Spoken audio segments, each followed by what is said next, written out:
In this video, I'm walking you through how to do crossed ankle abductions. For this exercise, you are going to need something like a table or a desk or a high bar stool or something like that, where you're going to sit on it, but your legs are going to be dangling away from the floor. So you want to be on something that's high enough to keep your feet elevated off the floor. I'm using this, but I would suggest that if you can, you try and use something that's a bit more sturdy and a bit higher, because this is not particularly steady for me to sit on, but it'll be okay for the purposes of the video. So you're going to sit on your high thing, and you can see here my legs are only just dangling off the floor, so it would probably be better if this is a little bit higher. And you're going to tilt your pelvis forwards into extension to start with. So from the side, what that looks like is you're imagining that somebody has got their finger and they're pushing your pelvis forwards right at the very top of your sacrum. So this is less about kind of trying to create a huge arch in your lower back and more about trying to feel that your pelvis tilts forward, which basically allows us to kind of wake up and engage our hips differently. If you're sat down like this isn't really using any of the muscles in this pelvic area, and it's where we can kind of get these signs of wear and tear in the lower back, in our hips, in our pelvis, all sorts of other places. So if the pelvis tilts forward, we are waking up more muscles in the area, which is what we want to try and encourage throughout this exercise. So keep that sensation of someone jabbing you in that sacrum, pushing you forwards, and you're trying to maintain that pelvic position throughout this exercise.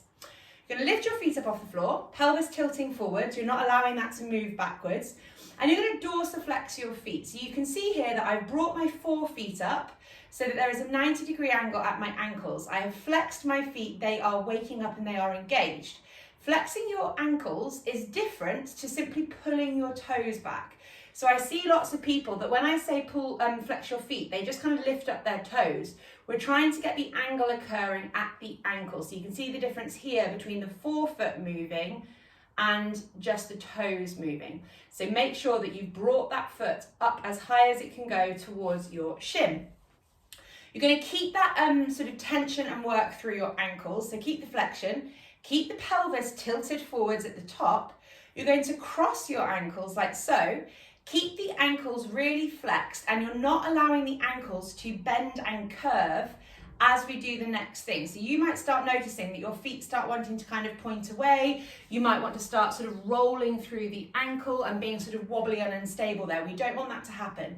The feet are locked in the dorsiflexion, and you're not allowing them to sort of contort around the pressure of what's about to happen next. Pelvis stays tilted forwards, ankles are locked on, crossing one ankle over the other, and then you're going to squeeze the 2 ankles against each other, and you're going to pull out with your knees at the same time. So I'm squeezing the ankles together, which is pulling my knees apart in abduction and external rotation. I'm holding for a beat, and then I'm relaxing. So I'm going to do 10 reps like this. 10, keeping the feet active. 9, 8, 7, 6, 5, 4, 3, 2, 1.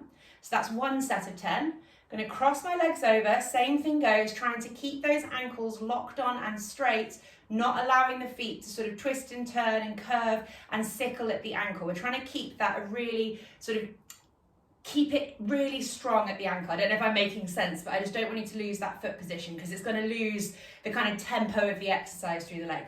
So we cross legs and off we go again. So 10, 9, 8, 7, 6, 5, 4, 3, 2, 1, and that's now one set of 10 on both sides.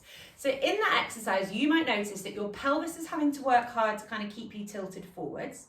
You should be noticing the outside of your hips and kind of down into the sides of your thighs should also be reacting to the sort of exercise there. So this motion out with the knees works the external rotators and abductors of the hips. That's what we're waking up here.